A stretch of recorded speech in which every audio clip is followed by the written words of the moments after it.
Kelly Nyberg here, and welcome back to What's Up Sioux Falls, and what possibly, no, definitely is our sweetest interview yet. We are here with owner and founder of Oh My Cupcakes, Melissa Johnson. Hi. You know, all of us, I mean, I would say probably 50% of Sioux Falls at least has had a cupcake from here. Well, if not more. I'm happy that 50% have, and I'm also happy that there's another 50% that hasn't yet. Yes, like and maybe even more than that. Chances are, I should say, that you've had a cupcake from here. And if you've never been in the shop, you need to come in. This is beautiful. Thank you, thank you. We really work to create an entire experience when you walk through the door. Someone walked in one day and they were like, this is like a cupcake spa. And it is. Like, that's exactly what we're going for. It is. There's so much going on in here. You've got merchandise for sale. There's candles, mugs, cards. I mean, there's so much here, but then obviously the cupcakes, and that's what we're going to focus on today. Absolutely. So I know you've told your story a million times, but briefly, you've been around for what, 14 years now? Just about. That's amazing. Tell us how you came up with this concept and why you wanted to do it in 2009. Yeah, well, you know, I actually was in radio for a lot of years here in Sioux Falls. That is how I met you. Exactly. And so back in the day was in radio, and I had read this story during show prep one day about cupcake shops being this new thing all across the country. And South Dakota did not have a cupcake shop. So I became fascinated and really tried to visit as many as I could when I would travel and gather as much information as possible. And you know, there came a time during a career change and some different times and, you know, things going on where it was time to make some decisions. And I thought, you know, if I don't jump on this cupcake thing, somebody else definitely will. Yeah. Right? And so started with $67 in my checking account, put Oh My Cupcakes at the top of the checks, and I'm pretty sure that's how you start a business. Yeah, that's like, all you need to know. I went to business school. That's it. So, and since then, now, like you said, almost 14 years, we've grown to 2 locations in Sioux Falls, 57th and Western here, and then also East 10th and Bonson. And we have a mobile cupcake experience as well that will come to you and goes to towns and festivals. So cool, I love that. And we've got about 45 cupcake ninjas in our family. Yes, I was going to ask you about the cupcake ninja thing and why they were called ninjas. Well, you know, we were talking earlier about what time they start their day, and they start about 3 or 4 a.m. and they've got to move ninja quick to get things done, especially some of the big weekends coming up. You know, there's all the holidays with Easter and Mother's Day and graduations and weddings. You have to move ninja quick to get They are very, very busy. Yes. Well, obviously that $67 paid off because you have sold thousands of cupcakes over the years. I'm going to put you on the spot here. Maybe I kind of brought it up before the interview, maybe thought about it. How many cupcakes do you think you've sold in the last almost 14 years? My gosh. You know, I know it's a hard one. I would think it would have to be in the millions, which sounds crazy. No, I get it. That sounds ridiculous, but I'm like, on an average day, it's going to be anywhere between 500 and 1,000 cupcakes. Wow. In one day. That's a lot of cupcakes. You know, it is. It takes 400 cupcakes to fill our case every morning. Yeah. So we know that that's what we start with every day. And you know, then special orders and weddings and some of those larger volume items and things, I think it's probably added up to be in the millions, which is crazy. My gosh, that's awesome though. That's so cool. Thank you. If you could just see 1 million cupcakes around here, just to see what that would look like, that's incredible. Absolutely. It's just been the hard work of everybody on our team. We have an incredible team that, you know, they get along like family, sometimes family fights, right? And then you also make up and you're all working towards the greater good. But we've got an incredible team and have been surrounded by an incredible community here in Sioux Falls too. Well, congrats on all of your success. Thank I you. do want to ask, what was the first cupcake that you ever made? Or sold, I should say sold. You know, Pleasantville. Which is up there right now. It's actually this one right here. It's a vanilla bean cake, vanilla bean buttercream, and it's got our little signature Tiffany blue. It's my favorite color. I love that color. You see a lot of that color in our logos and in our branding and things like that. On the wall. Exactly. Everywhere, but that's great. So Melissa, you, I mean, like I've said, you're killing the cupcake game, and you've actually gotten national recognition for this too. Tell us about that. Yeah, you know, last year I was actually invited to speak at the International Baking Industry Expo in Las Vegas, and I got to talk about storytelling, using storytelling to build your brand.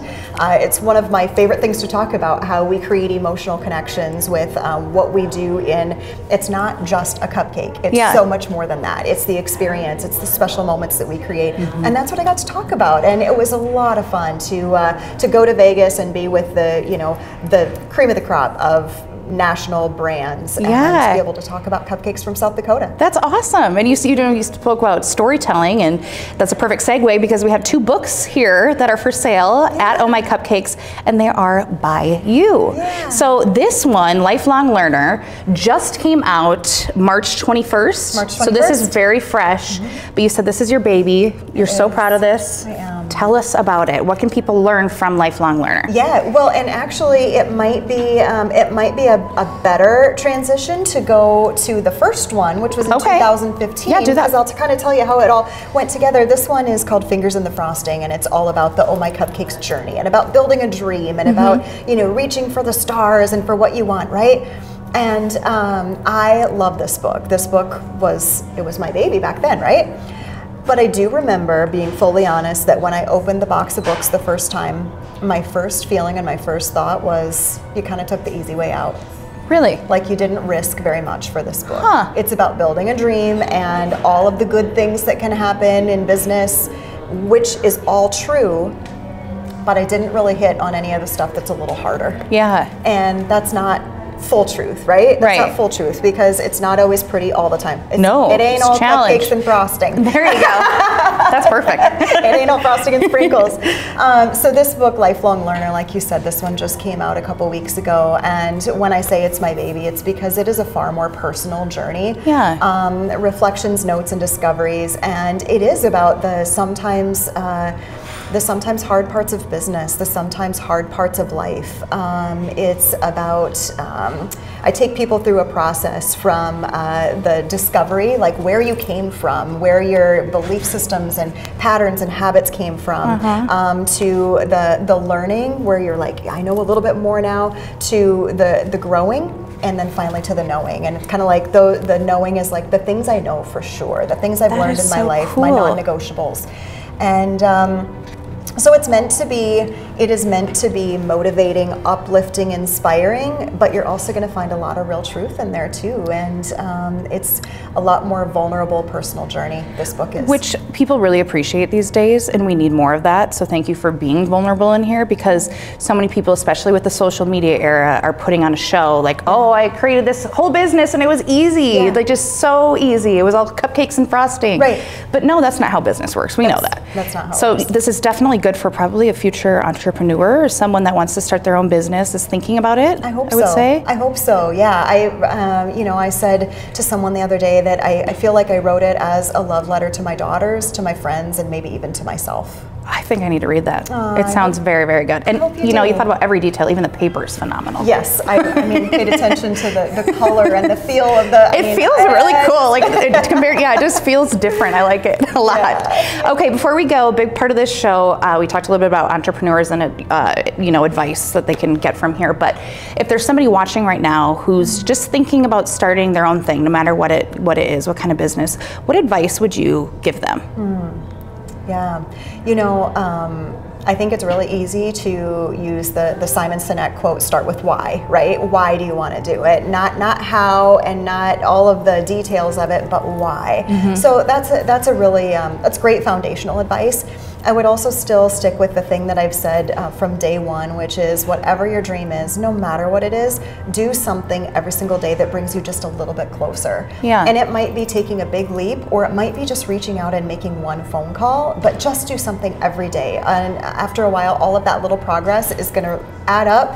And in a year, you're going to be like, wow, I've come so far. So just something every day. That is fantastic advice, really. So you're saying that if I start practicing tomorrow, I can be the next J-Lo by next year? I'm not saying by next year. Just kidding. Well, I don't know, I've never heard you sing. I'm just kidding. No, in all seriousness, that is great advice. Absolutely great advice. And I have to point out, after all these years, you still eat the cupcakes. Oh my gosh. And that is a great testament to that, because you could be sick of them, but you're not. No, which says a lot about these awesome cupcakes. I kind of wait for the day when a cupcake doesn't sound good. That day has not arrived yet. Like they still sound good every single day. And people often ask, what's my favorite cupcake? I did want to ask that. I can't say, because that's like asking me to pick my favorite child. But I will tell you that the ones I tend towards are this caramel by the sea. It's so good. Oh, look at the caramel oozing out of that. Look at the caramel drip on that. Like, come on. It's that looks so incredible. Good, right? So this one's one of my faves, as is Party Animal, and then I also love our seasonals because we have new seasonals every month, and I know they're only going to be here for a month, so they're like limited time. I've got to grab them while I can. So. Yeah, and another great thing is that you change the menu each quarter, right? We do. Yep, we have a quarterly menu, and then also seasonals that rotate out monthly. So tons of variety in there too. We can try to keep it. You can always try something new here. Yep, we try to keep it new and innovative, however we can. Yes. Well, thank you so much for having us today, and for the cupcake. I got to get the book. I got to try more cupcakes. I got to check the place out. I am obsessed with this place. Thank you so much. So thank you for everything, and congrats on all your success. Absolutely. Thanks for the visit. Yes, stop in today. Cupcake cheers. If I can get some.